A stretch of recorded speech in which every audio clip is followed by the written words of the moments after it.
Hello friends, नमस्कार। Welcome back again in diploma education. उम्मीद है कि आप लोग अच्छे होंगे।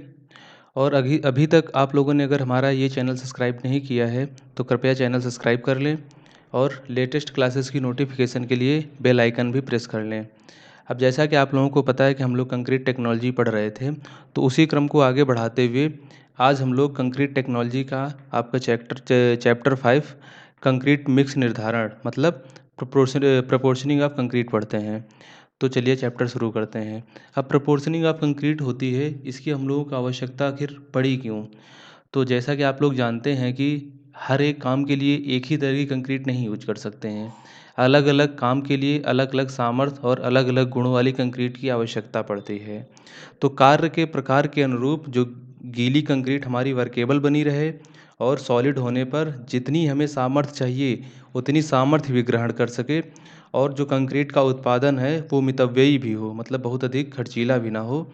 तो इसके लिए जो कंक्रीट के इंग्रेडिएंट्स का जो चयन है और जो उनका अनुपातन है, मतलब कौन कौन सा इंग्रेडिएंट्स किस किस रेशियो में रखना है, इस चीज़ का जो अनुपातन होता है उसे हम बड़ी सूझबूझ से करना होता है। और यही हम लोगों का कंक्रीट मिक्स निर्धारण मतलब प्रपोर्शनिंग ऑफ कंक्रीट कहलाता है। तो कंक्रीट मिक्स अब होता क्या है? कंक्रीट मिक्स तो वांछित सामर्थ्य व गुणों वाली कंक्रीट तैयार करने के लिए इसके जो संगठक होते हैं, जैसे सीमेंट महीन मिलावा, मोटा मिलावा और पानी का युक्ति संगत अनुपातन व मिश्रण कंक्रीट मिक्स कहलाता है। ठीक है। और हम लोग देखते हैं कि अब जो हमारे प्रपोर्शनिंग ऑफ कंक्रीट मिक्स है, इसका उद्देश्य क्या होता है? तो इसका उद्देश्य जैसे कि मैंने पहले ही बताया है कि पहला उद्देश्य तो ये होगा कि निर्धारित सामर्थ्य व गुणों वाली कंक्रीट तैयार करना, और दूसरा उद्देश्य हमारा क्या होगा कि कंक्रीट का उत्पादन की जो लागत है वो न्यूनतम बनी रहे।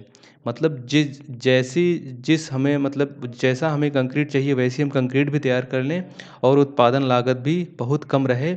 यही हमारे जो प्रपोर्शनिंग ऑफ कंक्रीट है, कंक्रीट मिक्सेस हैं, यही इनके ऑब्जेक्टिव कहलाते हैं, मतलब यही इनके ऑब्जेक्टिव होते हैं या उद्देश्य होते हैं। ठीक है।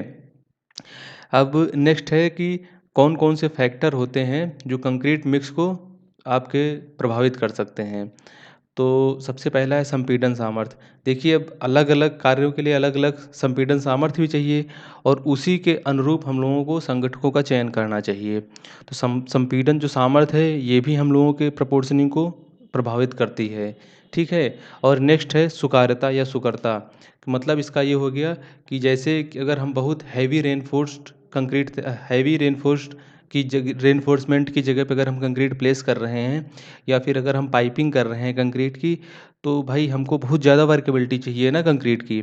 तो इसीलिए वहाँ पे क्या करते हैं, वाटर सीमेंट रेशियो बढ़ाना पड़ता है। तो हम लोगों की प्रपोर्शनिंग मतलब कि कुछ ना कुछ तो प्रभावित कर ही रहा है ना। तो इसीलिए सुकार्यता भी हम लोगों की प्रपोर्शनिंग को प्रभावित करता है। ठीक है। और नेक्स्ट है टिकाऊपन, ड्यूरेबिलिटी। अब इसमें ये होता है कि जैसे बहुत हाई स्ट्रेंथ वाले जो कंक्रीट होती हैं वो बहुत ज़्यादा ड्यूरेबल भी रहती हैं। तो इसके आधार पर ही हम लोग जो कंक्रीट पे निर्माण के लिए इसी के मतलब टिकाऊपन के आधार पे ही हम लोग वाटर सीमेंट रेशियो का चयन करते हैं। तो टिकाऊपन भी हम लोगों की कंक्रीट प्रपोर्शनिंग को प्रभावित करता है। और नेक्स्ट है जल सीमेंट अनुपात। अब इसका मतलब ये हो गया कि अब जितना ज़्यादा हम लोग वही जैसे मतलब सुकारता की से ही हम लोग जल सीमेंट अनुपात भी समझ सकते हैं कि जितनी ज़्यादा अधिक वर्केबल कंक्रीट चाहिए हम लोगों को, उतना ही अधिक हम लोगों को जल सीमेंट अनुपात रखना पड़ेगा। इस वजह से जल सीमेंट अनुपात भी जो आपकी कंक्रीट प्रपोर्शनिंग है उसको भी जल सीमेंट अनुपात भी प्रभावित करता है। और नेक्स्ट है मिलावे की अधिकतम माप। ठीक है। तो जो कंक्रीट आप जानते हैं आप लोग कि हम लोग प्रीवियस लेक्चर्स में पढ़े थे कि जो कंक्रीट के मिलावे का जो अधिकतम माप होता है, जो हम लोगों को जो संरचना तैयार करनी है, तो उस संरचना के जो नाप होती है उसका 1/4 से अधिक कंक्रीट का जो मिलावे का अधिकतम माप नहीं होनी चाहिए। तो उसी रिस्पेक्ट में हम लोग जो मिलावा होता है, मतलब कि आपका आपके जो संरचना होती है उसी के रिस्पेक्ट में हम लोग मिलावे के अधिकतम माप को भी रखते हैं, जो कि हम लोगों की कंक्रीट जो मिस निर्धारण है उसको प्रभावित करता है। ठीक है। और नेक्स्ट हमारा और आखिरी ये क्या है, गुणवत्ता नियंत्रण मतलब क्वालिटी कंट्रोल। अब ये आप जानते हैं कि अगर हम लोग कोई काम लेबोरेटरी में करते हैं तो कितने प्रिसीजन के साथ करते हैं, और वही सेम काम फील्ड में करते हैं तो कुछ ना कुछ देखो पूरे हर एक प्रिसीजन वहाँ पे मेंटेन करना संभव नहीं होता है। तो गुणवत्ता नियंत्रण भी हम लोगों की कंक्रीट प्रपोर्शनिंग को काफ़ी प्रभावित करता है। ठीक है, तो अब हम लोग अपना नेक्स्ट टॉपिक देखते हैं। नेक्स्ट टॉपिक हमारा क्या है कि strength and grade of concrete as पर ब्यूरो ऑफ इंडियन स्टैंडर्ड। ठीक है, भारतीय मानक ब्यूरो के अनुसार कंक्रीट की सामर्थ्य तथा ग्रेड। तो चलिए इस चीज़ को हम लोग भली भांति समझ लेते हैं।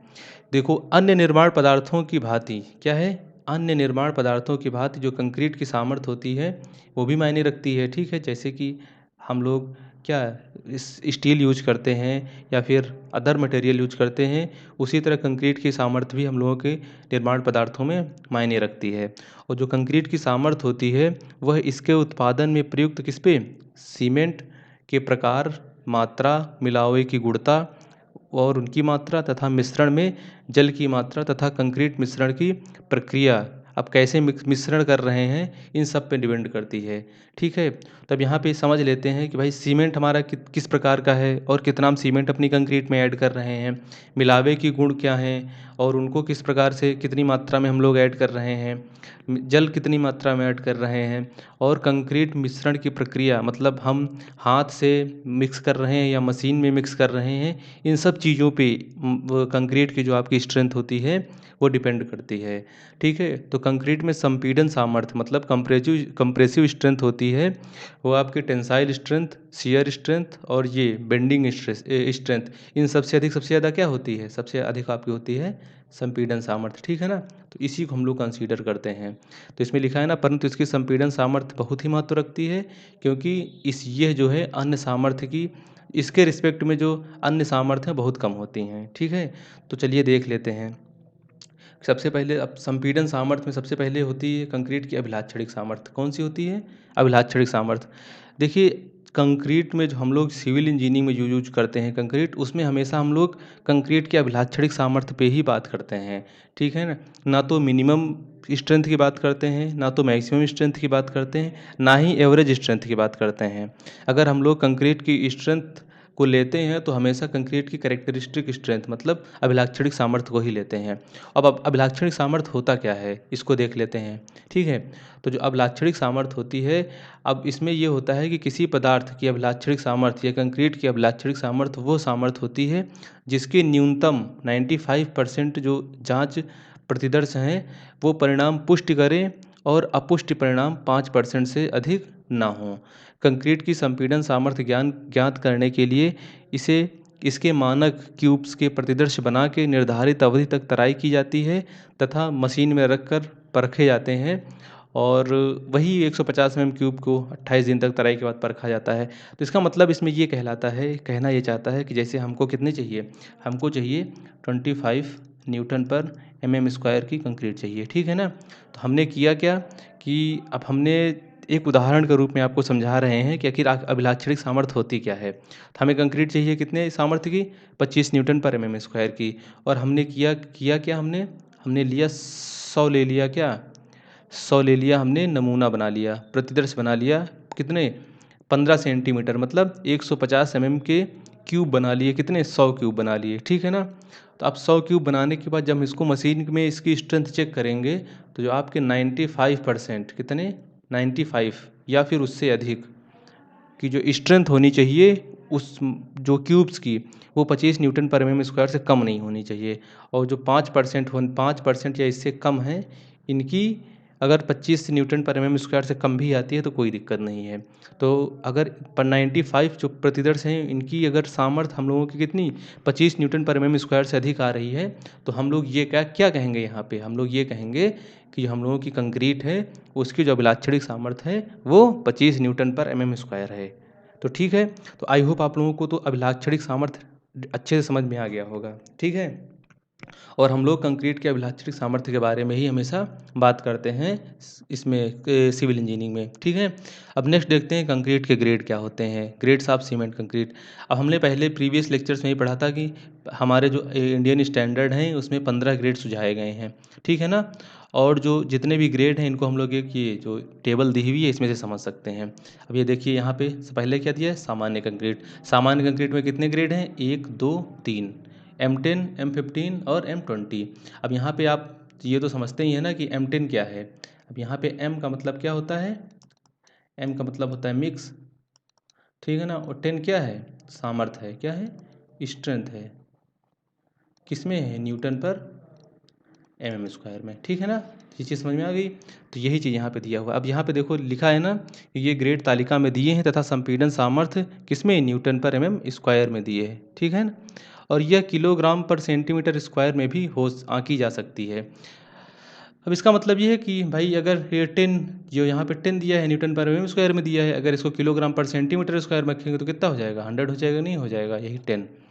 तो अब ये आप यूनिट कन्वर्जन तो समझते ही होंगे। चलिए फिर भी देख लेते हैं जिन छात्रों को नहीं समझ में आ रहा है यूनिट कन्वर्जन कैसे होता है। भाई न्यूटन पर एम स्क्वायर, ठीक है ना। इसको हमको चेंज किस में करना है? किलोग्राम में। तो अब यहाँ पे देख लेते हैं। तो हम लोगों को पता है कि 1 न्यूटन बराबर कितना होता है? 10⁻⁻1 kg। ठीक है ना। तो यहाँ पे देख लेते हैं। तो न्यूटन को अगर किलोग्राम में चेंज करेंगे तो क्या लिखेंगे? 10⁻⁻1। तो यहाँ पे क्या हो गया? kg। अब एम स्क्वायर है, एम स्क्वायर को सेकंड सेंटीमीटर स्क्वायर में चेंज करेंगे तो हमको पता है कि 1 mm में 10⁻⁻1 सेंटीमीटर होते हैं। और अगर इसका स्क्वायर है तो यहाँ पे क्या हो जाएगा? 10⁻⁻2 सेंटीमीटर स्क्वायर। ठीक है ना। अब ये ऊपर जाएगा तो 10⁻⁻, ये प्लस में हो जाएगा और फिर -1 और +2 हो जाएगा तो आंसर कितना आएगा? सिर्फ 10 आ जाएगा। 10 किलोग्राम पर सेंटीमीटर स्क्वायर। ठीक है ना। तो ये चीज़ समझ में आ गई, नहीं आ गई? तो इसीलिए देखो यहाँ पे क्या है, अगर 10 न्यूटन पर एम स्क्वायर है और इसको किलोग्राम पर सेंटीमीटर स्क्वायर में चेंज करेंगे तो इस 10 से और मल्टीप्लाई कर देंगे तो हम लोगों को क्या आ जाएगा? किलोग्राम पर सेंटीमीटर स्क्वायर में। तो ठीक है। तो ये देखो ये जो स्ट्रेंथ होती है ये किस में? किलोग्राम पर सेंटीमीटर स्क्वायर में भी रखी जा सकती है और न्यूटन पर एम स्क्वायर में भी रखी जा सकती है। और यहाँ पे देखो ये एम का मतलब मिक्स है और यहाँ पे 10 का मतलब स्ट्रेंथ है। इसी तरह 15 स्ट्रेंथ है, 20 स्ट्रेंथ है। ठीक। अब स्टैंडर्ड ग्रेड कितने होते हैं? 1 2 3 4 5 6 और 7। ठीक है ना। ये हमारे कंपटीशन में भी बहुत बार पूछा गया है कि कितने IS कोड के अनुसार जो स्टैंडर्ड कंक्रीट होती हैं उनके कितने ग्रेड हमारे इंडियन स्टैंडर्ड ने सुझाए हैं। तो आपके ऑप्शन दे देगा कि 2 4 6 7। तो हमारा 7 ऑप्शन सही हो जाएगा। ठीक है ना। इसी तरह हाई स्ट्रेंथ कंक्रीट 60 से लेकर 80 तक होती हैं। ठीक है। तो ये हो गया आपका क्या? इंडियन स्टैंडर्ड के अनुसार स्ट्रेंथ हो गई हमारी कंक्रीट की। ठीक है ना। अब नेक्स्ट देखते हैं हमारी कि प्रारंभिक घन सामर्थ्य क्या होती है और इसके बाद जो वर्क मतलब जो कार्य घन सामर्थ्य क्या होती है, इन चीज़ों को समझ लेते हैं। तो कंक्रीट की जो संपीड़न सामर्थ्य ज्ञात करने के लिए इसके मानक घन, ठीक है, वही 15 सेंटीमीटर के क्यूब बनाकर प्रारंभिक परीक्षण अथवा कार्याधीन परीक्षण किए जाते हैं। दो दो टर्म आपको यहाँ पे ध्यान रखने, एक प्रारंभिक एक कार्याधीन। ठीक है ना। अब प्रारंभिक परीक्षण के मान सदा उच्च प्राप्त होते हैं क्योंकि प्रयोगशाला में सभी क्रियाएं नियंत्रित स्थितियों में संपन्न की जाती हैं जो कि प्रायः निर्माण स्तर पर जुटाना कठिन होता है, तथा कार्याधीन परीक्षण निर्माण स्थल पर वास्तविक रूप से तैयार की जा रही कंक्रीट के प्रदर्शों पर लिए जाते हैं तथा यह परीक्षण निर्माण स्थल अथवा प्रयोगशाला में संपन्न किए जाते हैं। ठीक है। अब यहाँ पे ये देख लेते हैं कि जो आपका प्राइमरी क्यूब स्ट्रेंथ होती है, आप प्राइमरी क्यूब स्ट्रेंथ में करते क्या हैं कि हम लोग प्रयोगशाला में जाते हैं, वहाँ पे प्रॉपर जो आपका जितने क्वालिटी प्रॉपर क्वालिटी कंट्रोल के साथ हम लोग क्यूब्स तैयार करते हैं इसके कंक्रीट के। और उसमें जो ये वर्क स्ट्रेंथ होती है मतलब कार्य घन सामर्थ्य होती है, वर्क क्यूब स्ट्रेंथ, इसमें करते क्या हैं कि जो आपके साइट पे जाते हैं जहाँ पे काम चल रहा है और वहाँ की कंक्रीट उठाते हैं और उसके क्यूब तैयार करते हैं। और उसके बाद अगर अलग अलग परीक्षण करेंगे तो ऑब्वियस सी बात है कि जो प्रयोगशाला में आप प्रॉपर क्वालिटी कंट्रोल के साथ क्यूब बना रहे थे तो उनकी स्ट्रेंथ हमेशा जो फील्ड से आप कंक्रीट लेके आए हैं उनकी क्यूब जो उससे क्यूब बनाएंगे उसकी स्ट्रेंथ से हमेशा अधिक ही होगी, क्योंकि वहाँ पे क्वालिटी कंट्रोल क्वालिटी को कंट्रोल करना इतना आसान नहीं होता है जितना कि आसान हमारा यहाँ प्रयोगशाला में होता है। ठीक है। तो इसी के आधार पे कंक्रीट के टाइप्स दिए हैं। तो कंक्रीट के दो तरह के टाइप्स होते हैं। तो इसमें पहला है आपके नियंत्रित कंक्रीट, दूसरा है साधारण कंक्रीट। तो कंट्रोल्ड कंक्रीट वही हम लोग कहाँ पे जब प्रयोगशाला में प्रॉपर क्वालिटी कंट्रोल के साथ तैयार करते हैं तो इसे कंट्रोल्ड कंक्रीट कहते हैं। तो अब इसमें देखिए एक एक समझ रहे हैं। तो पहला हमारा नियंत्रित कंक्रीट के बारे में देख रहे हैं। तो जब कंक्रीट की सामर्थ्य आदि वास्तविक प्रयोग से पहले किसमें? वास्तविक प्रयोग से पहले प्रारंभिक परीक्षणों की जांच द्वारा तैयार की जाती है। प्रारंभिक परीक्षण मतलब कहाँ पे? लैबोरेटरी। कहाँ पे?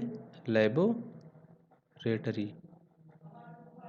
ठीक है। तो लैबोरेटरी में तैयार किए जा रहे हैं। जो वहाँ पे जांच कर ली जाती है, तो इसे नियंत्रित कंक्रीट कहते हैं। और नियंत्रित कंक्रीट की प्रत्येक क्रिया पर पूर्ण नियंत्रण रखा जाता है। ठीक, तो यहाँ पे हम समझ रहे, बता दिए थे ना आपको कि पूर्ण नियंत्रण मतलब जो इसकी क्वालिटी कंट्रोल्ड है, इस पे प्रॉपर नियंत्रण रख लिया जाता है। तो अब यहाँ पे जब भाई अगर आप वहाँ पे फील्ड से लेके आ रहे हैं कोई कंक्रीट, और अगर आप यहाँ प्रयोगशाला में बना रहे हैं कोई कंक्रीट, तो इनके स्ट्रेंथ में तो अंतर ही होगा ना। तो जो प्रयोगशाला की स्ट्रेंथ होगी वो हमेशा कम आएगी। तो यहीं पे देखो, अगर M10 कंक्रीट है कहाँ की, यहाँ पे जो 10 है, ये आपका जो प्रयोग वहाँ पे मिल रहा है, कहाँ पे, फील्ड का। फील्ड की अगर स्ट्रेंथ 10 है, तो जो हम प्रयोगशाला में मतलब जो प्राइमरी टेस्ट द्वारा हम लोग कंक्रीट बनाएंगे प्रयोगशाला में, उसकी स्ट्रेंथ हमेशा 10 से अधिक ही आएगी। तो देखो यहाँ पे लिखा है ना 13.5 टू 15.8। देखो यहाँ पे 3.5 टू 5.8 न्यूटन पर mm स्क्वायर क्या है, स्ट्रेंथ हमारी ज़्यादा है कि नहीं ज़्यादा है। तो यही हमारा इस तालिका में दिया है कि जो कंट्रोल्ड कंक्रीट होती है उसकी स्ट्रेंथ हमेशा क्या होती है, ज़्यादा होती है as respect to ordinary concrete. ठीक है, तो हम लोग नेक्स्ट देखते हैं। अब इसमें एक दो दो पॉइंट हमारे बहुत इंपॉर्टेंट हैं। देखिए यहाँ पे अगर क्यूब का साइज़ हम लोग वेरी करते हैं, तो हम लोग जो स्ट्रेंथ होती है वो भी वेरी करती है। भाई हम लोगों का स्टैंडर्ड साइज़ तो 15 सेंटीमीटर का क्यूब है, पर अगर 15 सेंटीमीटर के जगह पे हम लोग 10 सेंटीमीटर का घन पे परीक्षण करते हैं, तो जो इसमें मिलावे का अधिकतम माप 20 mm से अधिक नहीं रखना चाहिए। ठीक है, अगर 20 mm से अधिक रखेंगे तो जो स्ट्रेंथ होगी ना वो प्रभावित होने लगेगी। तो इसीलिए अगर हम 10 mm का क्या करते हैं, क्यूब अगर 10 mm का बना रहे हैं, तो जो इसकी सामर्थ्य है ना वो 10% घटा के ही ली जाती है। हम बताए ना कि अगर क्यूब के साइज़ में हम लोग चेंज करते हैं, तो हम लोगों की जो सामर्थ्य प्राप्त होती है उसमें भी चेंजेस आ सकते हैं या फिर आ जाते हैं।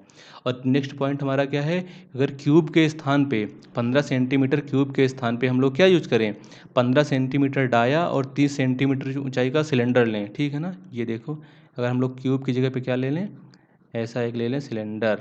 ठीक है, इसकी जो ये डाया है कितनी है, 15 सेंटीमीटर, और ये जो डेप्थ है ये कितनी है, 30 सेंटीमीटर। ठीक है ना, तो अगर हम लोग ये ले लेंगे, तो जो इसकी सामर्थ्य होगी ना वो 15 सेंटीमीटर का जो क्यूब होता है उसकी सामर्थ्य का लगभग 80% ही ली जाती है। तो मतलब इधर की इसमें दो 20% क्या हो जाता है, कम हो जाता है। ठीक है, तो ये हमारे दो स्पेशल पॉइंट हैं और ये बहुत इंपॉर्टेंट पॉइंट हैं। ठीक है ना, इनको हमेशा याद रखना।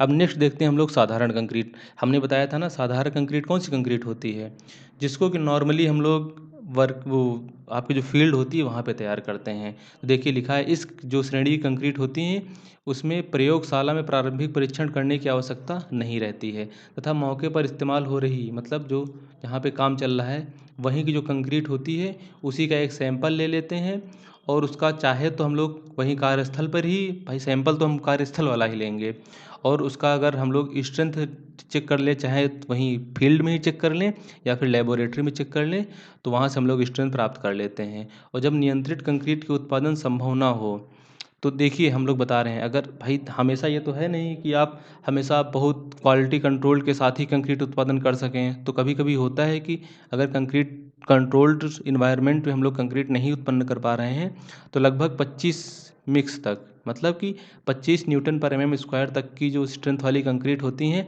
इनके लिए तो हम लोग साधारण कंक्रीट का यूज कर लेते हैं। परंतु अगर इससे ज़्यादा का स्ट्रेंथ की हमको कंक्रीट चाहिए, मतलब M30, 35, 40, अगर इन सब की कंक्रीट हम लोग इनका उत्पादन करना है, तो फिर हम लोगों को फिर क्वालिटी कंट्रोल मेंटेन करना ही पड़ेगा। ठीक है ना, तब फिर इसके में क्या करते हैं, नियंत्रित कंक्रीट, ये जो इस ये स्ट्रेंथ वाली कंक्रीट होती हैं उनके लिए हम लोग नियंत्रित कंक्रीट ही तैयार करते हैं। ठीक है ना, तो अब नेक्स्ट हमारा टॉपिक क्या है, कंक्रीट मिक्स प्रपोर्शनिंग। अब कंक्रीट मिक्स प्रपोर्शनिंग क्या होती है, तो हमने पहले ही बताया था ना कि जो आपके अलग अलग इंग्रेडिएंट्स होते हैं इसको किस रेशियो में हम लोगों को मिलाना है, यही कंक्रीट मिक्स प्रपोर्शनिंग कहलाती है।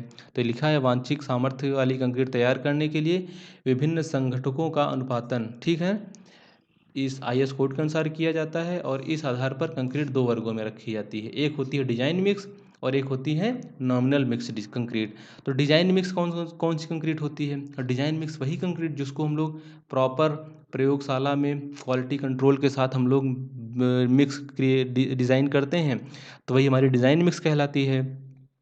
और नॉमिनल मिक्स कंक्रीट कौन सी होती है, नॉमिनल मिक्स कंक्रीट वो कंक्रीट होती है जो कि नॉर्मली हम ऑर्डिनरी रूप से बोल दिया जाता है, जैसे कि 1:4 का मसाला बनाना है, नॉर्मली जो हम लोगों के मिस्त्री होते हैं गांव घर में ऐसे ही बोलते हैं कि 1 4 का मसाला बनाना है, तो इसमें जो आपके जो श्रमिक होते हैं वो क्या करते हैं, 1 तसला सीमेंट ले लिए, 4 तसला मिलावा ले लिए और सीमेंट बना आपका वो मतलब मोर्टार या फिर कंक्रीट बना दिया उन्होंने।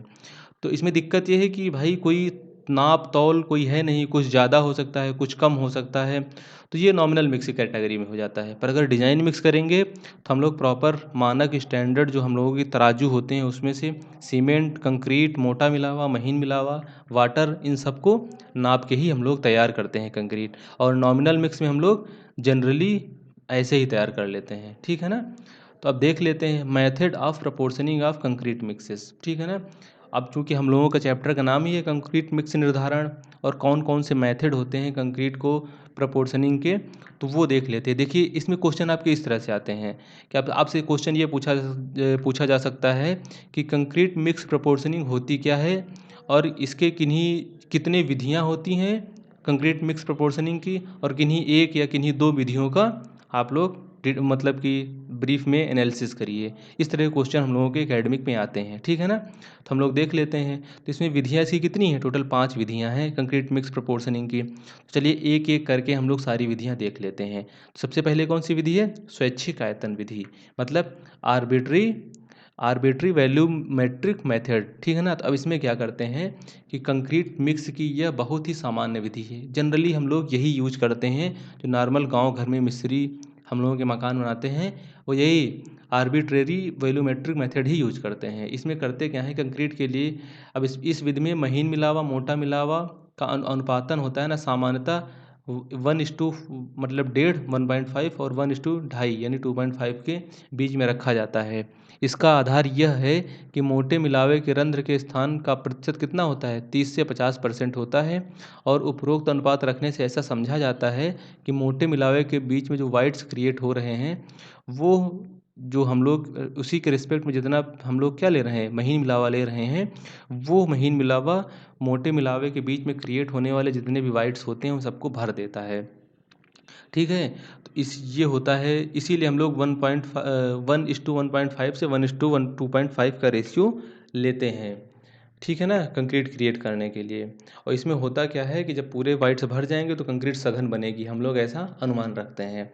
और इस विधि में एक ही अनुपातन की कंक्रीट के लिए पानी की मात्रा अर्थात सुकारता अलग अलग हो सकती है, ठीक है। तो अब इसका मतलब यह है कि अगर पानी कम और ज़्यादा होने से होगा क्या कि इसकी सामर्थ्य क्या होगी, प्रभावित होगी। अतः यह विधि पूर्ण निर्धारित सामर्थ्य की कंक्रीट के लिए नहीं बनाई जा सकती है, ठीक है ना। इसका मतलब ये है कि हम लोग जनरली यूज करते हैं, और हम लोग कभी भी अगर हम लोग ये पता हो कि नहीं हमको कि भाई 20 न्यूटन पर mm स्क्वायर की सामर्थ्य वाली कंक्रीट बनानी है, तो फिर हम लोग आर्बिट्री वैल्यूमेट्रिक मेथड से कभी नहीं बना सकते हैं। तो वही चीज़ इसमें दिया हुआ है। अब स्वैच्छिक विधि से तैयार की गई जो कंक्रीट होती है इसकी सामर्थ्य, टिकाऊपन तथा जल भेद्यता आदि मूल्यों या गुणों पर कोई नियंत्रण नहीं रह पाता है। तथा स्वैच्छिक विधि की प्रमुख विशेषता क्या है कि यह एक आसान विधि है, इसलिए उपरोक्त कमियों के होते हुए भी निर्माण क्षेत्र में काफ़ी प्रचलित है और अधिकतर छोटे व कम महत्वपूर्ण काम के लिए यही विधि अपनाई जाती है, ठीक है ना। तो हमने बताया ना कि जो हम लोग जनरली जो हम लोगों के गांव घर के मिस्त्री होते हैं वो यही विधि अपनाते हैं। अब नेक्स्ट हमारा विधि क्या है, नेक्स्ट है हमारा न्यूनतम रिक्तता विधि। अब देखो इसमें सीधी सी बात है कि हम लोग अगर इसके जो शब्द हैं इन्हीं पे चलेंगे तो हम लोगों को इसका जो मेथड है, इसका जो ऑब्जेक्टिव है वो समझ में आ जाएगा। अब इसमें कि लिखा क्या है, इसमें लिखा है ना आपका न्यूनतम रिक्तता विधि। अब इसका मतलब क्या हो गया कि जो हमारे कंक्रीट बने उसमें वाइड्स कितने हों, मिनिमम से मिनिमम वाइड्स हों। तो इस विधि का क्या होता है, ऑब्जेक्टिव होता है। अब देख लेते हैं, इस विधि का जो उद्देश्य होता है वो सघन कंक्रीट प्राप्त करना है तथा इसके लिए आवश्यक है कि मोटे मिलावे में की जो रिक्तियां हैं वो महीन मिलावे के कण और महीन मिलावे की रिक्तियों में सीमेंट पेस्ट भर जाना चाहिए, ताकि एक सॉलिड कंक्रीट हमारी तैयार हो सके। तथा इस विधि में पहले परीक्षणों द्वारा मोटे मिलावे व महीन मिलावे की रिक्तता का प्रतिशत ज्ञात कर लेते हैं तथा अब मिश्रण में सीमेंट की मात्रा महीन मिलावे की रिक्तियों से थोड़ा अधिक और महीन मिलावे की मात्रा मोटे मिलावे की रिक्तियों से थोड़ा अधिक रखते हैं, ठीक है। इसका मतलब समझ रहे हैं क्या है कि भाई अगर जो जितने मोटे मिलावे में जो रिक्तियां हैं उनसे थोड़ा बढ़ा के हम लोग क्या लेते हैं, महीन मिलावा लेते हैं, ताकि पूरा जितना भी रिक्तियां हैं महीन मिलावे के बीच की, जितने वाइट्स हैं वो सारे सारे के सारे फिल हो जाएं, ठीक है ना। और कुछ ना कुछ एक्स्ट्रा इसलिए लेते हैं ताकि फिल करने के बाद उसकी जो सरफेस है उसकी सरफेस को स्मूथ बनाने के लिए कुछ ना कुछ महीन मिलावा बच सके। और इसी तरह जो महीन मिलावे के बीच की जो रिक्तियां हैं उनको सीमेंट पेस्ट भर देगा, तो यही इसमें लिखा हुआ है। तो इस तरह अगर ये जितनी रिक्तियां हैं सारी भर जाती हैं तो वाइट्स क्या हो जाते हैं, बहुत मिनिमम हो जाते हैं। यही जो ये विधि होती है, यही इस विधि का ऑब्जेक्टिव है, ठीक है ना। तो यही चीज़ इसमें लिखा है। फिर उसके बाद में क्या, आवश्यक पानी मिलाकर वांछित सुखारता वाली कंक्रीट को तैयार कर लिया जाता है। अब नेक्स्ट हमारा क्या है, नेक्स्ट हमारा है मैक्सिमम डेंसिटी मेथड, मतलब कि अधिकतम जो घनत्व विधि। अब इसका भी ऑब्जेक्टिव आप लोगों को समझ में तो आ गया होगा इसके नाम से। इसका ऑब्जेक्टिव क्या है, जो हम लोग कंक्रीट बनाएंगे उसकी जो डेंसिटी है वो मैक्सिमम से मैक्सिमम रखेंगे, ठीक है ना। तो यह विधि ऊपर वर्णित न्यूनतम रिक्तता विधि का जो क्या है, संशोधित रूप है, जिसे सर्वश्री फुलर व थॉमसन, ये दो वैज्ञानिक हैं, फुलर और थॉमसन ने सुझाया था। उनके अनुसार मिलावे का जो श्रेणीकरण है इस प्रकार किया जाए जिससे कंक्रीट का जो मिक्स घनत्व है वो अधिकतम प्राप्त हो जाए। और भाई सीधी सी बात है, डेंसिटी कब अधिकतम प्राप्त होगी, जब उसके अंदर कोई वाइट नहीं रहेगा, तो तभी ना तो इसकी मैक्सिमम डेंसिटी प्राप्त होगी।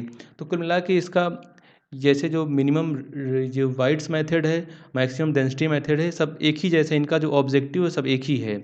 और इस विधि के अंतर्गत जो मिलावे का अनुपातन होता है वो एक जो ये लोग एक फुलर थे वैज्ञानिक, इन्होंने एक सूत्र दिया था, उसके आधार पर ज्ञात किया जा सकता है।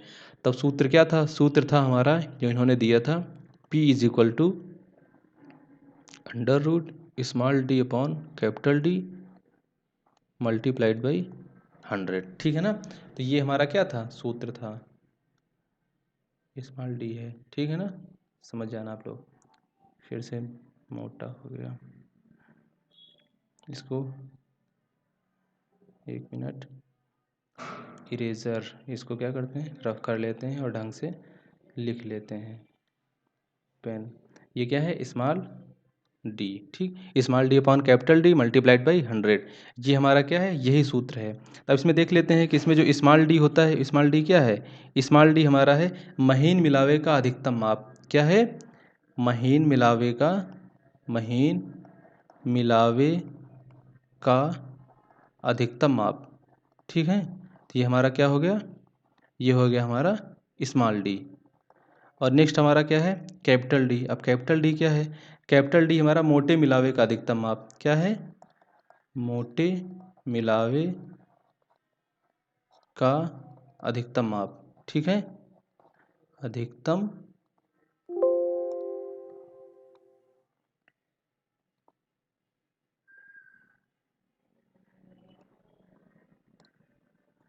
अधिकतम 1 मिनट,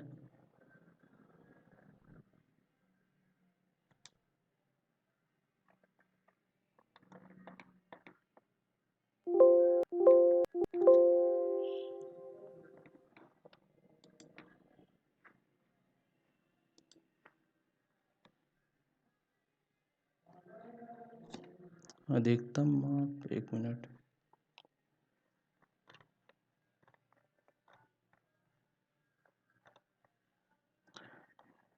ये आ गया आपका, ठीक है, मोटे मिलावे का अधिकतम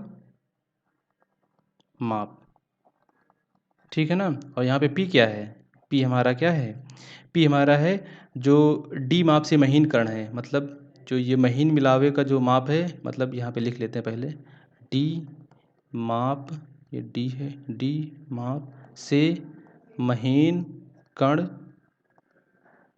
जो डी माप से महीन कण है, डी माप से महीन कणों का प्रतिशत, का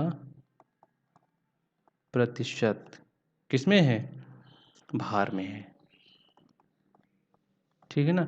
इसका मतलब ये है कि पी हम यहाँ पे क्या ज्ञात कर सकते हैं, यहाँ पे महीन मिलावे का जो प्रतिशत है भार में वो इस वाले सूत्र से हमें मिल जाएगा। तो हम करेंगे क्या भाई, हमें अगर महीन मिलावे का प्रतिशत मिल गया तो मोटे मिलावे का प्रतिशत नहीं ज्ञात कर सकते हैं, ऑब्वियसली ज्ञात कर सकते हैं। कैसे ज्ञात कर सकते हैं, 100 में अगर हम लोग महीन मिलावे का प्रतिशत माइनस कर देंगे तो जितना बचेगा वो हमारे मोटे मिलावे का प्रतिशत निकल आएगा बाहर में। तो ठीक है, तो इस फार्मूले से हम लोग मैक्सिमम डेंसिटी मेथड का जो ये फार्मूला है, इससे हम लोग ये जो कंक्रीट होती है मैक्सिमम डेंसिटी की, वो अचीव कर सकते हैं या प्राप्त कर सकते हैं, ठीक है ना। अब नेक्स्ट हमारा क्या है, ट्रायल मिक्स मेथड। अब इसमें क्या है कि ट्रायल और एरर वाला सिस्टम होता है। इसमें हम लोग ट्रायल करते हैं, फिर देखते हैं कि किस वाले नमूने में हमारा मैक्सिमम डेंसिटी और मैक्सिमम स्ट्रेंथ प्राप्त हो रही है। वही चीज़ में लिखा है कि इसी विधि में सामान्य आयतन के लिए भिन्न भिन्न अनुपात में मोटे व महीन मिलावों को मिलाने पर जो अनुपात सबसे अधिक भारी कंक्रीट उत्पन्न करता है, वह अधिक सघन व सामर्थ्यवान मानी जाती है। अब इस विधि में कंक्रीट जो तैयार करने के लिए समान आयतन वाले में कई बक्से लिए जाते हैं, बताया ना, कई सारे नमूने लिए जाते हैं, तो कई बक्से लिए जाते हैं और प्रत्येक बक्से का जो अलग अलग अनुपात में घटकों को, मतलब जितने इंग्रेडिएंट्स हैं वो अलग अलग रेशियो में मिला के भर दिए जाते हैं। और इसमें वही सिस्टम कि भाई एक बार में मत भरो, छोटी छोटी परतों में भरो और प्रत्येक परत की प्रॉपर टैंपिंग कर लो ताकि जितने वाइट्स हैं वो कम हो सकें। और फिर बक्से में जो बक्से के मिलावे का जो सबसे अधिक भार वाला होगा बक्सा, उसी उसी कंक्रीट मिक्स के लिए जो अनुपात अपनाया होता है, वही हम लोग अनुपात अपनी जो, मतलब कि एक्सेस अमाउंट में जब कंक्रीट बनाते हैं तो वही अनुपात हम लोग ले लेते हैं, जिससे कि हम लोगों को मैक्सिमम डेंसिटी वाली कंक्रीट मिल जाती है। तो ये हमारा ट्रायल मिक्स मेथड होता है। इसमें ढेर सारे नमूने तैयार करते हैं और जिस नमूने का सबसे अधिक भार होता है, उसी उसी भाई जिस नमूने का अधिकतम भार होगा और जो उसका प्रोपोर्शन होगा कंक्रीट, मतलब मोटे मिलावा महीन मिलावा का, तो वही प्रोपोर्शन के आधार पे हम लोग फर्दर कंक्रीट क्रिएट करते हैं, ठीक है ना। और जो हमारा नेक्स्ट मेथड कौन सा है, नेक्स्ट मेथड है फाइननेस मॉडुलस मेथड। अब इसमें क्या है कि फाइननेस मॉडुलस मेथड होता है, इसमें सूक्ष्मता मापांक एक संख्यात्मक माप है। हम लोग एक जो हम लोगों का सेकंड चैप्टर था इंग्रेडिएंट्स ऑफ कंक्रीट, यानी कंक्रीट के संगठक, उसमें हम लोग पढ़े थे ना कि सूक्ष्मता मापांक होता क्या है, इसको कैसे निकालते हैं, सब हम लोगों ने वहाँ पे डिटेल पढ़ लिया था। देखिए जिन छात्रों ने वो वाला चैप्टर नहीं पढ़ा था तो सबसे पहले वहाँ पे वो चैप्टर पढ़ लें, फिर आके कंक्रीट मिक्स निर्धारण वाला चैप्टर पढ़ें आके। नहीं तो फिर सूक्ष्मता मापांक क्या होता है, अब हर जगह बताना तो संभव नहीं हो पाएगा ना, क्योंकि हमने वहाँ पे डिटेल्ड में आप लोगों को समझा दिया था कि सूक्ष्मता मापांक होता क्या है। तो सूक्ष्मता मापांक एक संख्यात्मक मान है जो कि संपूर्ण मिलावे, यहाँ पे मिलावा है भिलावा नहीं है, ठीक है ना, संपूर्ण मिलावे के कणों के औसत माप को दर्शाता है, ठीक है। और महीन व मोटे मिलावे का जो सूक्ष्मता मापांक अलग अलग ज्ञात करने के बाद वांछित संयुक्त मिलावे के लिए महीन व मोटे मिलावे का प्रतिशत सूत्र से ज्ञात करते हैं। तो हम लोगों को पता था ना सूत्र क्या होता है, सूत्र P बराबर क्या होता था, A-C/A-B, यही तो सूत्र था, मल्टीप्लाइड बाई 100। तो अब इसमें यहाँ पे ए क्या था, ए हमारा था कितना, कोर्स एग्रीगेट का फाइननेस मॉडुलस, और सी क्या था, यहाँ पे जो संयुक्त मिलावा था उसका फाइननेस मॉडुलस, फिर यहाँ पे ए कोर्स एग्रीगेट का फाइननेस मॉडुलस, और बी क्या था, फाइन एग्रीगेट का फाइननेस मॉडुलस। तो हम लोग इसमें करते क्या थे भाई, जो लड़के आप हमारा वो वाला चैप्टर देखे होंगे तो उनको ये चीज़ समझ में आ रही होगी कि हम लोग लेते क्या थे, हम लोगों को पता होता था कि हमारा जो संयुक्त मिलावा है उसकी हम लोगों को जो उसका फाइननेस मॉडुलस कितना है हमें पता रहता था। जैसे कि हम पता कर लिया कि 5.5 हमारा क्या है, फाइननेस मॉडुलस संयुक्त मिलावे का, ठीक है ना। तो अब इसका जो अब संयुक्त मिलावे को लेंगे और चालनी से चाल लेंगे, तो चालनी से चालने के बाद हम लोग क्या करेंगे, एक तो हम लोगों का मिल जाएगा मोटा मिलावा, मोटा मिलावा, और दूसरा मिल जाता है महीन मिलावा। भाई चूँकि महीन मिलावा, अब इसमें ये मिलता कैसे था, हम लोग जब पूरी पूरी चालनी 11 चलनियों का सेट तैयार करते थे और ऊपर से कंक्रीट डाल के तौलना शुरू करते थे, तो हम लोग देखते थे कि कैसे ये 20 mm, 10 mm, 4.5 mm, 2.38 mm और 1.7, कैसे कैसे ये इन चालनियों में कितना कितना परसेंट हमारा रिटेंड होता चला जा रहा है हम लोगों का वो एग्रीगेट। और उसी के रिस्पेक्ट पे हम लोग मोटा मिलावा और महीन मिलावा इन दोनों का क्या ज्ञात कर लेते थे, फाइननेस मॉडुलस ज्ञात कर लेते थे ना। कम्युलेटिव रिटेंड परसेंटेज को जितने आते थे उसको प्रॉपर ऐड करके फिर हमारे 100 से डिवाइड करके जो हमारी वैल्यू आती थी वही हमारी सूक्ष्मता मापांक कहलाती थी। तो ऐसे ऐसे करके मोटा मिलावा और महीन मिलावा का भी हम लोग क्या ज्ञात कर लेते थे, हम लोग मोटा मिलावा और महीन मिलावा का फाइननेस मॉडुलस ज्ञात कर लेते थे। और इस सूत्र में रख के हम लोग जो महीन मिलावे होता है वो कितना रखेंगे महीन मिलावे का परसेंटेज, इस वाले सूत्र से ज्ञात कर लेते थे। जब हमें महीन मिलावे का परसेंटेज मिल गया तो 100 में माइनस करके हम लोग मोटे मिलावे का परसेंटेज ज्ञात कर लेते थे, और इस तरह हम लोग कंक्रीट तैयार करते थे। तो ये हो गया क्या, फाइननेस मॉडुलस मेथड, और इसी तरह इस मेथड से हम लोग कंक्रीट बनाते हैं। और नेक्स्ट और लास्ट हमारा कौन सा है method, water cement ratio method. अब इसमें होता क्या है कि जैसा कि हम लोग को पता है ना कि प्रोफेसर अब्राम ने कब 1919 में क्या बताया था कि जो कंक्रीट की स्ट्रेंथ होती है वो सिर्फ और सिर्फ किस पे डिपेंड करती है, वो सिर्फ और सिर्फ वाटर सीमेंट पे रेशियो पे ही डिपेंड करती है। अब जो उसमें एक कंडीशन ये थी कंक्रीट सुघट व वर्केबल हो और कंक्रीट के संगठकों व परीक्षण की अवस्थाएं क्या हों, समान हों। अतः कंक्रीट मिक्स के लिए जो वाटर सीमेंट रेशियो होता है वो निर्धारित करने के पश्चात महीन व मोटे मिलावे का अनुपात इस प्रकार रखना चाहिए कि संयुक्त मिलावे की रिक्तियों को भरने के लिए सीमेंट पेस्ट की न्यूनतम मात्रा की आवश्यकता पड़े और कंक्रीट की जो कुटाई है वो पूर्णतः संभव हो सके। अब देखो इस चीज़ जो वाटर सीमेंट रेशियो है, जो मेथड है, इसमें कौन कौन से काम के लिए कितनी ग्रेड की कंक्रीट रखते हैं और उसमें कितना वाटर सीमेंट रेशियो रखते हैं, इस चीज़ को हमारे इंडियन स्टैंडर्ड ने समझाया है। तो हम लोग ये देख लेते हैं। तो यहाँ पहला हम लोगों का क्या है, स्थिति मौसम के प्रति पूर्णतः सुरक्षित, मतलब कि ऐसी जगह के लिए हम लोग कंक्रीट तैयार कर रहे हैं जो कि डायरेक्ट मौसम के या फिर डायरेक्ट इन्वायरमेंटल जो अटैक होते हैं इनसे डायरेक्ट एक्सपोज नहीं हो रही है हमारी जो संरचना है। तो इसमें करते क्या है कि वाटर सीमेंट रेशियो अगर सादा कंक्रीट बना रहे हैं, मतलब सरिया का यूज नहीं कर रहे हैं, तो वहाँ पे 0.6 रखते हैं और सरिया का यूज कर रहे हैं तो वहाँ पे 0.5 रखते हैं। इसी तरह तेज वर्षा से सुरक्षित अथवा पूर्णतः जलमग्न, मतलब वाटर से तो अटैच हो, वाटर से तो टच हो हमारी कंक्रीट, पर डायरेक्ट जो हैवी रेन है उससे डायरेक्ट एक्सपोज ना हो, तो ऐसी जगह पे हम लोग 0.6 इसके पीसीसी मतलब जो प्लेन कंक्रीट रहती है इसके लिए करते हैं और 0.5 रखते हैं वाटर सीमेंट रेशियो आरसीसी के लिए। और समुद्री जल से पीड़ित, मतलब ऐसी जगह कंक्रीट जहाँ पे जो समुद्री जल है वो तो डायरेक्ट उसके अटैक में हो और बार बार क्या हो कि कभी पानी आ जाए कभी पानी चला जाए, मतलब शुष्क हो जाए फिर गीली हो जाए, ऐसी कंक्रीट की जगह पे हम लोग 0.5 वाटर सीमेंट रखते हैं पीसीसी के लिए और 0.45 रखते हैं आरसीसी के लिए। तो ये हमारा किसमें बताया गया है, ये हमारा बताया गया है IS 456 में। ठीक है, तो ये तालिका दी हुई है और ये तालिका देखिए जब हम लोग अभी फर्दर आरसीसी पढ़ेंगे ना, तो इसमें तो 3 ही इसके कंडीशंस दी हुई हैं इन्वायरमेंटल। कौन कौन सी, माइल्ड एक्सपोजर, मॉडरेट एक्सपोजर और सीवियर एक्सपोजर। जब हम लोग फर्दर नेक्स्ट सेमेस्टर में आपके जब हम लोग रेनफोर्स कंक्रीट डिज़ाइनिंग पढ़ेंगे तो उसमें इसकी 2 कंडीशंस और रहती हैं। सीवियर के बाद होता है ये आपका माइल्ड के बाद हो माइल्ड, मॉडरेट, सीवियर के बाद होता है वेरी सीवियर और सबसे लास्ट में होता है एक एक्सट्रीम। तो 2 तरह की हम लोग और कंडीशंस मतलब इन्वायरमेंटल कंडीशंस पढ़ेंगे और उसमें कितना वाटर सीमेंट रेशियो रखते हैं, कितनी सीमेंट की मात्रा रखते हैं, सब वहाँ पे देखेंगे। ठीक है, तो आई होप आप लोगों को वाटर सीमेंट रेशियो मेथड है कितना कौन सी कंडीशन में कितना वाटर सीमेंट रेशियो हम लोग लेते हैं, ये चीज़ तो आप लोगों को अच्छे से समझ में आ गई होगी।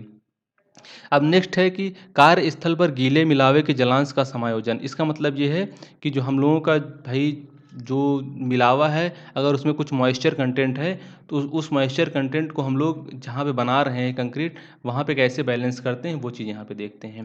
तो देखिए हम लोगों को पता है कि बालू नमी के संपर्क में आकर फूल जाता है और इसके आयतन में क्या हो जाती है, वृद्धि हो जाती है और 5 से 6% हम ये सब चीज़ें बल्कि आप साइड में पढ़ा चुके हैं आप लोगों को। 5 से 6% नमी पर बालू 20 से 25% तक फूल जाता है तथा अधिक जलांश होने पर वापस अपने मूल आयतन में लौट आता है और इसके कणों में समाया जो पानी निकलकर इसकी सतह पर आ जाता है, जो कि कंक्रीट मिक्स के लिए जो लिया जाने वाला बालू यदि फूला हुआ है तो कंक्रीट में बालू की जो मात्रा होती है वास्तविक रूप से कम आएगी क्योंकि उसका आयतन वास्तविक आयतन से बढ़ जाता है जब हम लोगों की नमी आती है, जिसके कारण कंक्रीट में सीमेंट का अनुपात बढ़ जाता है। किसके रिस्पेक्ट में, महीन मिलावे के रिस्पेक्ट में, क्योंकि बालू कम हो गया ना। बालू तो हमारा मतलब अपेरेंटली फूला हुआ था जो कि वास्तविक रूप से फूला नहीं, वास्तविक रूप से उतनी मात्रा नहीं थी। तो इसके परिणाम स्वरूप होता क्या है कि जो कंक्रीट की इकाई उत्पादन में लागत बढ़ जाती है क्योंकि सीमेंट की मात्रा हम लोगों की क्या होती है, बढ़ जाती है, तो ओवरऑल लागत भी बढ़ जाती है। तो कंक्रीट में पानी की मात्रा बढ़ जाने से इसके जो पृथक्करण की संभावना भी अधिक रहती है, इससे मतलब ब्लीडिंग की संभावना क्या हो जाती है, अधिक हो जाती है। बताया था ना कि भाई वो सॉरी सेग्रीगेशन की।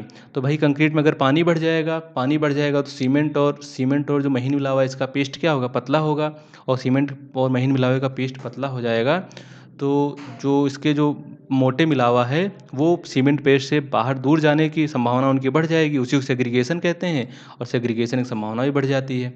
अतः कंक्रीट संगठकों के मिश्रण से पहले बालू में जो नमी के कारण आई हुई आयतन में बढ़ोतरी है उसको ज्ञात जरूर कर लेते हैं, और उसी के रिस्पेक्ट हम लोग क्या करते हैं, बालू की मात्रा बढ़ा देते हैं। अब इस चीज़ को हम लोग एक एग्जाम्पल से समझ लेते हैं।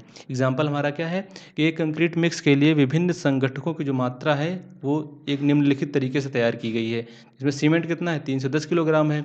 महीन मिलावा कितना है, 434 किलोग्राम है। और मोटा मिलावा कितना है, 868 किलोग्राम, 868 लीटर है। ठीक है। अब यहाँ पे और इसमें दिया क्या है कि आपके क्वेश्चन में कि बालू कितना 10% फूला हुआ है। तो उपरोक्त मिक्स के लिए जो बालू की शुद्ध मात्रा है वो हमें ज्ञात करनी है। तो भाई हम अब हमारे क्वेश्चन में क्या दे दिया गया है, अब तुरंत यहाँ पे देख लेते हैं बालू की मात्रा कितनी दी हुई है। यहाँ पे ले लेते हैं कि बालू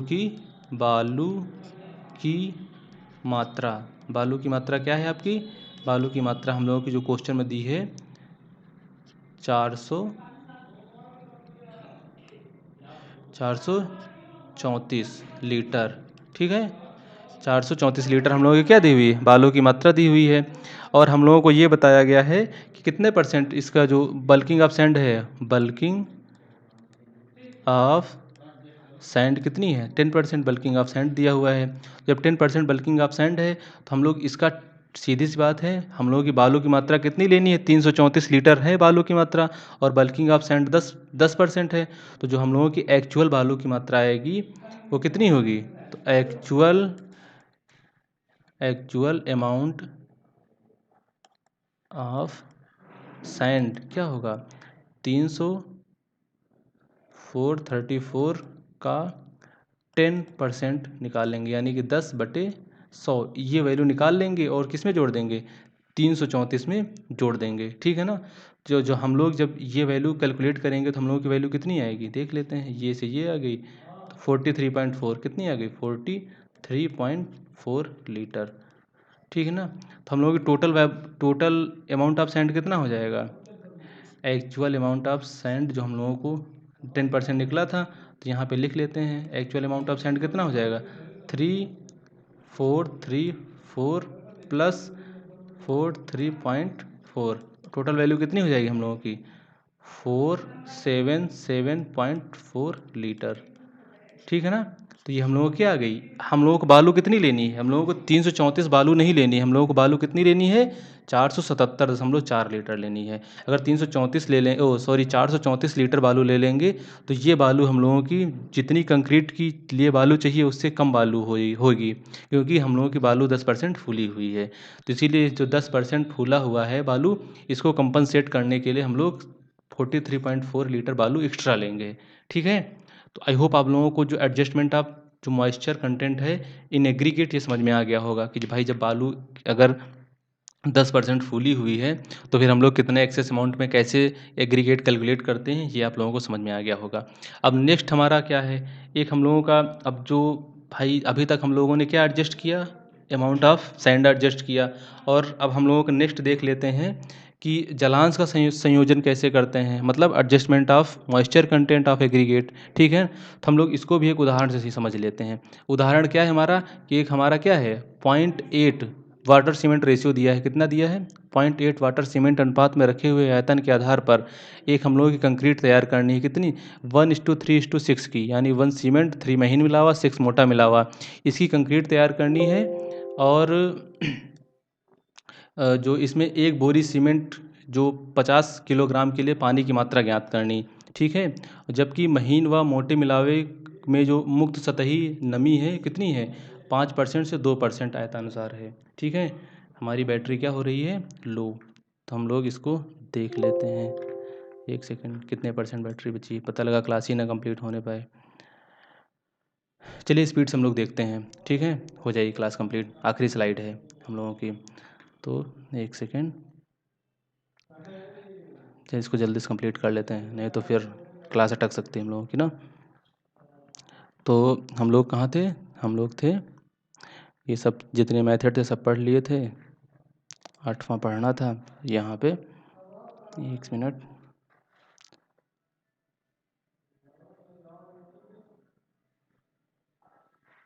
नेक्स्ट है, नेक्स्ट नेक्स्ट नेक्स्ट, ये भी सब पढ़ लिया था। नेक्स्ट, ये भी पढ़ लिया था, ये भी सब खत्म हो गया था, ये भी खत्म हो गया था। न्यूमेरिकल हमने कर लिया था और ये देख रहे थे, ठीक है ना। तो अब इसका जल्दी से हम लोग सॉल्व कर लेते हैं। इसे हम लोगों का फिर देख लेते हैं क्वेश्चन में दिया क्या है। अब इसमें जो नमी क्षेत्र, जो सतही नमी है महीन मिलावे मोटे मिलावे के लिए 5% और 2% दिया हुआ है। इसमें हम लोगों को क्या एडजस्ट करना है, इसमें हम लोगों को पानी एडजस्ट करना है। कितना पानी हम लोगों को, भाई चूँकि नमी दिया हुआ है तो पानी कम करना पड़ेगा ना। तो देख लेते हैं सीमेंट कितना दिया है। सीमेंट दिया है 50, कितना दिया है 50 किलोग्राम, ठीक है ना। इसको अगर लीटर में चेंज करेंगे तो 34 लीटर आएगा, ठीक है ना। अब ये कैसे कन्वर्जन होता है हम लोग नेक्स्ट टॉपिक में आप लोगों को बता देंगे, ठीक है। तो ये हम लोगों को सीमेंट दी हुई है इतनी, और हम लोगों का महीन मिलावा कितना दिया हुआ भाई, यहाँ पे वन सीमेंट 34 लीटर सीमेंट हो गया। और महीन मिलावा कितना हो गया, फाइन एग्रीगेट। फाइन एग्रीगेट कितना है इसका 3 गुना है, तो यानी 34 गुणे 3, 34 मल्टीप्लाइड बाई 3, इसका कितना आएगा 102 लीटर आ जाएगा, ठीक है ना। और इसी तरह कोर्स एग्रीगेट कितना आएगा, कोर्स एग्रीगेट आएगा कितना, ये आ जाएगा आपका 6 है, तो 34 मल्टीप्लाइड बाई 6 यानी कि 204 लीटर आ जाएगा, ठीक है ना। ये चीज़ हमें पता चल गई। अब वाटर सीमेंट रेशियो हम लोगों को दिया हुआ है कितना 0.8, तो सीमेंट के आधार पर निकाल लेंगे। तो 50 हमारा क्या है, 50 किलोग्राम सीमेंट है, तो इसको अगर हम लोग 0.8 से मल्टीप्लाई कर देंगे तो हम लोगों का क्या आ जाएगा 40 लीटर आ जाएगा पानी। यानी कि अगर नॉर्मल कंडीशन होती, अगर नमी नहीं होती तो हम लोगों को पानी कितना यूज़ करना पड़ता, 40 लीटर यूज़ करना पड़ता। अब चूंकि नमी दिया हुआ है और नमी कितना है 5% फाइन एग्रीगेट में है और 2% कोर्स एग्रीगेट में है, तो यहाँ पे देख लेते हैं क्या, महीन मिलावे के लिए, महीन मिलावे के लिए एक सतही नमी क्या होता है, सतही नमी, सतही नमी मतलब सरफेस में कितना पानी है। तो यहाँ पे है आपका 5%, तो यहाँ पे 102 का 5% निकाल लेंगे, इसकी वैल्यू कितनी आएगी 5.1 लीटर, कितना आएगी 5.1 लीटर। और इसी तरह मोटे मिलावे के लिए, मोटे मिलावे के लिए जो आपकी सतही नमी होगी कितनी आएगी, सतही नमी ये आएगी आपकी 204 का 2/100, मतलब इसका 2% निकालेंगे, इसकी वैल्यू कितनी आएगी 4.08 लीटर, ठीक है ना। तो ये दो चीज़ें पता चल गई नहीं चल गई। अब दोनों को ऐड कर लेंगे, दोनों को ऐड करेंगे टोटल सतही नमी, टोटल सतही नमी कितनी आएगी, टोटल सतही नमी आ जाएगी, इन दोनों को ऐड कर लेंगे तो इसकी वैल्यू कितनी आएगी, इसकी वैल्यू आ जाएगी 81549, 9.18 लीटर। अब चूँकि हम लोगों को 9.18 लीटर तो ऑलरेडी पानी मौजूद है, तो हम लोगों को लिए टोटल आवश्यक जल कितना हो जाएगा, total required water is equal to, हम लोग निकाले थे ना 40 लीटर, भाई हम लोग 40 लीटर अगर नॉर्मल कंडीशन होती तो मिलता, पर हम लोग पता है कि 9.18 लीटर ऑलरेडी है, तो 9.18 इसमें क्या कर देंगे माइनस कर देंगे, तो हम लोग की वैल्यू कितनी आ जाएगी 30.82 लीटर, ये हम लोगों को एक्चुअल में पानी चाहिए, ठीक है ना। तो आई होप आप लोगों को तो ये चीज़ समझ में आ गई होगी कि ये पानी अगर मॉइस्चर कंटेंट है हमारे एग्रीगेट में, मॉइस्चर है तो कितने % पानी लेंगे और कैसे लेंगे। अगर यहीं पे दिया होता कि अगर इसकी जो सतही नमी है अगर ये ना दिया होता और यहाँ पे दिया होता कि नहीं इसकी जो अवशोषण क्षमता है, मतलब जो हमारी एग्रीगेट हैं कितना पानी अवशोषित कर लेते हैं, तो अगर वहाँ पे 5 और 2% दिया होता, इसी क्वेश्चन में ये चीज़ समझ लेते हैं, अगर यहाँ पे अवशोषण क्षमता दिया होता तो जो हम लोग सेम ऐसे ही सेम प्रोसेस करते, और हम लोग अगर 9.18 लीटर निकला था ना, और चूंकि ये अवशोषण क्षमता थी तो जितना पानी हम डालेंगे उसका 9.18 लीटर तो ये दोनों अवशोषित ही कर लेते हैं, तो हम लोग इसी में से 9.18 लीटर ऐड कर देते पानी, चूँकि अवशोषित कर लेंगे तो कम हो जाएगा ना, तो ऐड कर देंगे तो ओवरऑल हम लोगों की कितनी आ जाती है, अगर यहाँ पे 40 रहता, यही सेम क्वेश्चन की बात कर रहे हैं, तो हम लोगों का 49.18 लीटर पानी निकल के आता फाइनल। चूँकि यहाँ पे उसके सरफेस में पानी इतना है तो इसलिए यहाँ पे घटा रहे हैं, क्योंकि सरफेस में पानी ऑलरेडी मौजूद है। अगर सरफेस में पानी नहीं होता तो हम लोग क्या करते हैं ऐड कर देते हैं, ठीक है। तो दोनों कंडीशन समझ में आ गई। तो अब ये हम लोगों का जो कंक्रीट मिक्स प्रोपोर्शन था, ये हम लोगों का चैप्टर यहीं से ख़त्म होता है। तो आई होप आप लोगों को ये चैप्टर अच्छे से समझ में आ गया होगा, और अगर समझ में आया हो और आपको अच्छा लगा हो तो अपने दोस्तों को भी बताएं, और चैनल हमारा लाइक कर दें, सब्सक्राइब कर दें, ठीक है। Thank you very much.